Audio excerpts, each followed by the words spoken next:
Pemirsa, Komisi Pemberantasan Korupsi menangkap Menteri Kelautan dan Perikanan Edi Prabowo dan sejumlah pejabat KKP. Dan kita sudah bergabung dengan rekan Vicky Rian di gedung DPR untuk mengetahui tanggapan dari anggota Dewan terkait hal ini.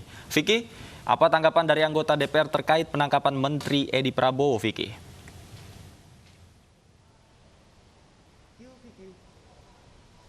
Ya, baik Davi dan juga Lovi, memang ditangkapnya Menteri Kelautan dan Perikanan Edi Prabowo oleh Komisi Pemberantasan Korupsi ini mendapat respon dari Dewan Perwakilan Rakyat. Dan saat ini saya sudah bersama anggota Komisi 4 fraksi PKS DPR RI yang kita tahu Komisi 4 ini merupakan mitra kerja dari Kementerian Kelautan dan Perikanan.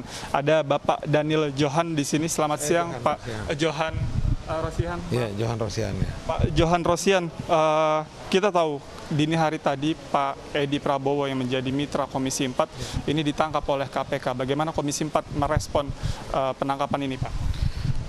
Kami dari tadi pagi seluruh anggota Komisi 4 melalui grup WA saling berkoordinasi, saling bertabayun tentang kebenaran dari berita ini. Dan kami mendapat konfirmasi baik dari KPK maupun dari keluarga bahwa berita itu terkonfirmasi benar. Nah, karenanya kami atas nama Komisi 4 tentu sebagai mitra mengucapkan berbelasungkawa. Ya, mudah-mudahan Pak Menteri, Pak Edi Prabowo sabar atas musibah ini dan mudah-mudahan apa yang disangkakan kepada beliau itu bisa kemudian diuraikan secara gamblang sehingga kami berharap persoalan ini bisa terang benderang di masyarakat sehingga masyarakat pun kemudian tenang dalam berusaha terutama dalam soal lobster ini. Pak Johan Rosihan, kita tahu Pak Edi ini diduga terkait korupsi izin benih lobster. Kalau Komisi 4 DPR sendiri melihat sebenarnya mekanisme ekspor benih lobster sendiri ini memang ada potensikah untuk dikorupsi atau seperti apa, Pak?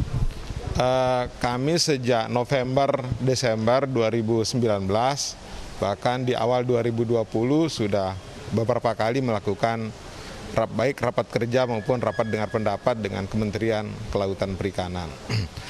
Kami Komisi 4 juga sudah mengingatkan beberapa hal, terutama soal ketika dibukanya ekspor lobster ini, ketika surat Permen KKP nomor 12 tahun 2020 itu keluar, itu kan ada kejanggalan, ya kan? Ada perusahaan yang baru terima surat itu sudah melakukan ekspor, padahal kan ada syarat-syaratnya, 30% sudah dilepas luarkan, harus ada pembudidayaan segala macam.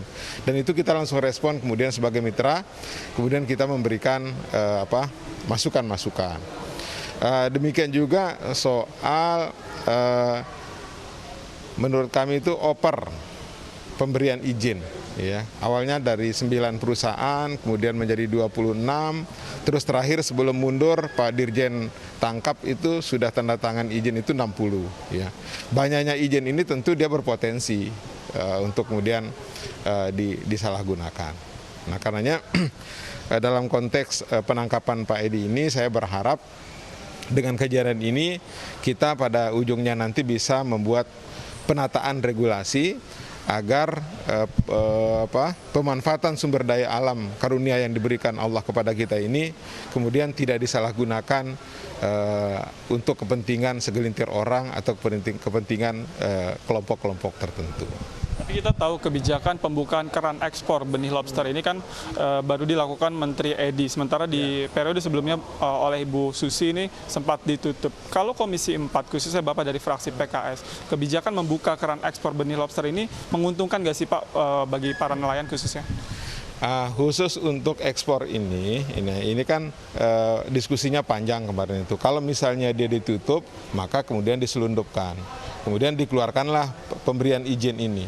Nah, kalau menurut saya, karena tebulan dapil saya itu dapil Pulau Sumbawa, itu merupakan salah satu sumber dari benih lobster ini. Ada di Labangka, ya, ada di Lunyuk, ada di Barangbako, di Empang. Sepanjang pantai selatan itu adalah pusat-pusat benih lobster. Nah, saya melihat antusiasme masyarakat menyambut pembukaan ekspor itu, dan itu kemudian bisa meningkatkan meningkatkan kesejahteraan nelayan di wilayah selatan.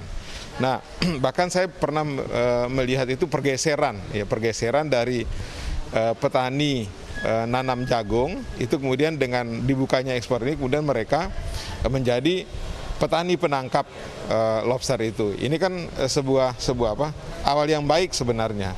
Nah, tetapi menurut saya jangan sampai antusiasme nelayan ini itu kemudian disalahgunakan untuk kepentingan segelintir orang itu. Di hulunya sudah bagus, ya jangan sampai nanti di hilirnya bagus responnya. Nah, jangan sampai di hulu ini buat macam-macam kayak gitu. Nah, itu saran saya ya. Terima kasih banyak Pak Johan Rosian. Ya, Davi dan juga Lovi, itu tadi perbincangan saya dengan anggota Komisi 4 DPR RI dari fraksi Partai Keadilan Sejahtera, Johan Rosian, yang memang menyayangkan penangkapan yang dilakukan terhadap Menteri Kelautan dan Perikanan Edi Prabowo. Davi, Lovi, kembali ke Anda. Baik, terima kasih Vigirian melaporkan langsung dari gedung DPR MPR Jakarta.